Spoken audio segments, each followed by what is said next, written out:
अरे अरे देखो, वो बच्चा गिर गया है। सब लोग चिल्लाने लगे। 8 साल का गोलू सड़क पर साइकिल चलाते चलाते गिर पड़ा।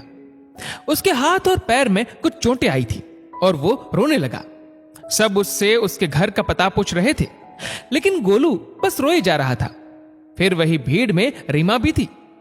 उसने गोलू के सर पर हाथ फेरा तो वो रीमा से चिपक गया और रीमा ने भी उसे प्यार से सहलाया।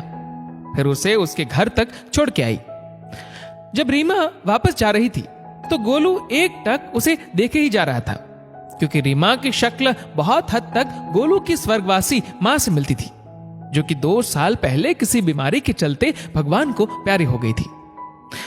जब शाम को गोलू के पिता अनुज जी घर आए तो गोलू की दादी ने उन्हें सब बताया। जब से अनुज जी की पत्नी का देहांत हुआ था वो बहुत उदास रहने लगे थे, लेकिन अपने बेटे गोलू के लिए उसके सामने खुश होने का नाटक करते थे, क्योंकि वो उसे हर हाल में खुश रखना चाहते थे। लेकिन अनुज की मां अपने बेटे की तकलीफ अच्छे से समझती थी। वो बार बार अनुज को दूसरा विवाह करने के लिए बोलती थी, ताकि उसे एक जीवन साथी और गोलू को एक मां मिल जाए। फिर एक दिन उन्होंने एक फैसला किया और चल पड़ी रीमा के बारे में पता करने। रीमा, जो कि 30 साल की हो चुकी थी, उसके मन में शादी के नाम से ही नफरत थी, क्योंकि उसके पिता ने उसकी मां को कभी भी खुशी से रहने नहीं दिया। दोनों हर रोज किसी ना किसी बात पर लड़ते झगड़ते रहते थे। फिर एक दिन रीमा की मां भी किसी रोड एक्सीडेंट में मर गई, लेकिन उसके पिता ने उसकी मां के मरने के तुरंत बाद अपने साथ काम करने वाली लड़की से शादी कर ली। उस समय रीमा 10 वर्ष की थी।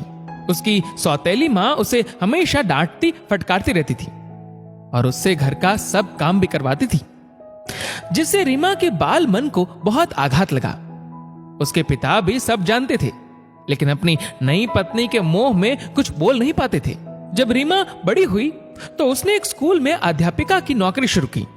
फिर एक दिन जब गोलू अपनी दादी के साथ स्कूल में दाखिला लेने गया तो उसे वहां रीमा दिखाई दी। रीमा को देखकर गोलू खुशी से उछल पड़ा और उससे वापस से चिपक गया। अब दादी ने भी देर ना करते हुए रीमा का हाथ अपने बेटे अनुज के लिए मांग लिया, लेकिन रीमा ने शादी के लिए साफ साफ इनकार कर दिया। लेकिन उसके बावजूद दादी रीमा के घर का पता लेकर उसके घर उसके माता पिता से मिलने चली गई।